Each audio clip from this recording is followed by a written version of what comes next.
नमस्कार आणि good morning. आज 14 जुलै आणि आपण आहोत कसबेकरांच्या अंजीर बागेत. आणि आज सकाळी सकाळी अंजीर शिवाराची एक फेरी. माझ्या मागे दिसते ते सुंदरपैकी छान फुटवे आलेलं सलेस्ट अंजिराचं झाड. 2 वर्षाचं झालं आहे आणि त्याला आता या दुसऱ्या वर्षी अंजिरंसुद्धा यायला लागलेली आहेत. आणि भारतामध्ये 3 महिन्यातच अंजिरं येतात. तर भारतातले 3 महिने हे फिलाडेल्फियाच्या 2 वर्षांसारखे आहेत.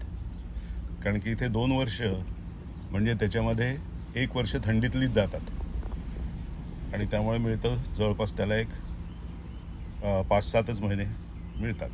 आणि ते सुद्धा 2 हफ्त्यात विखुरलेले असतात. आणि त्याच्यामुळे भारतातले 3 ते 4 महिने इथल्या वर्षासारखे मोजायला काही हरकत नाही.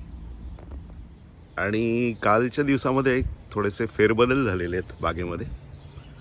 आपण केलेलं आहे हे जे फिग्नॉमिनल किंवा शिकागो हार्डी अंजिराचे जे झाड होतं ते आता हलवून आपण कुंडीमध्ये शिफ्ट केले. कारण की ते छोटंसं झाड आहे, त्याच्यामुळे ते कुंडीत राहू शकतं.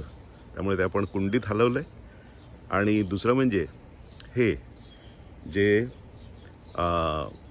ऑलिम्पियन जातीचं फिग आहे त्याला खालतून बरेच फुटवे आलेत. तर तिथे मातीची भर अशी घातली आहे आपण. त्याचं आळं जे आहे ते विटांचं आळं ते मोठं केलं आहे आणि तिथे माती घातली आहे. त्यामुळे तिथे त्याची बरीच झाडं तयार होतील. आणि ती बरीच झाडं आणि मूळ झाड आपण इथून हलवून हे दुसऱ्या अंगणामध्ये नेणार आहोत. आणि त्याच्यानंतर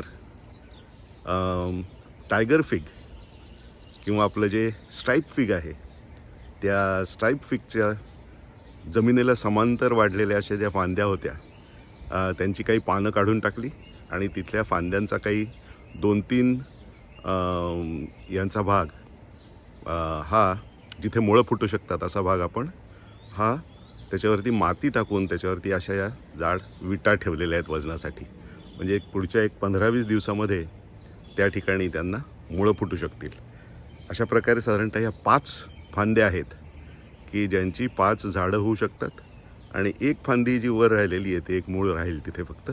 पण 5 ज्या फांद्या आहेत ज्या जमिनीला समांतर वाढत आहेत त्या फांद्या अशा रीतीने आपण मातीखाली दाबल्यात, मातीखाली आणि विटांच्या खाली अशा रीतीने दाबल्यात. आणि ती माती वाहून जाऊ नये पावसाने किंवा जर पाईपने जोरात पाणी घातलं त्याच्यावरती तर ती माती वाहून जाऊ नये म्हणून त्याच्यावरती अशा रीतीने काळं प्लास्टिक लावलेलं आहे. म्हणजे ते त्या पाण्याचा मारा किंवा पावसाचा मारा ते झेलू शकतील. तर अशा रीतीने हे थोडेसे फेरबदल एक कसबेकरांच्या अंजीर बागेमध्ये आता दिसत आहेत. तर पुढच्या 1-2 महिन्यामध्ये जे ऑलिम्पियन जातीचं फिग आहे त्यालासुद्धा एक साधारणतः 5 ते 10 त्याची रोपं तयार होतील आणि तेही झाड इथून आपण हलवूया. अशा रीतीने इथे 6 पैकी 2 प्रजाती इथल्या हलतील आणि 4 राहतील.